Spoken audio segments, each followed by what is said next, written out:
দেখিয়েই দাও, আর দেরি কেন? ওই যে এসেছেন পথিক বেশে, নূতন পুরাতনের মাঝখানকার নিত্য যাতায়াতের পথে।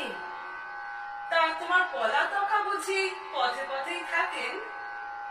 হ্যাঁ, উনি বাস্তু ছাড়ার দলপতি, আমি উমরি গানের তল্পি বয়ে বেড়াই।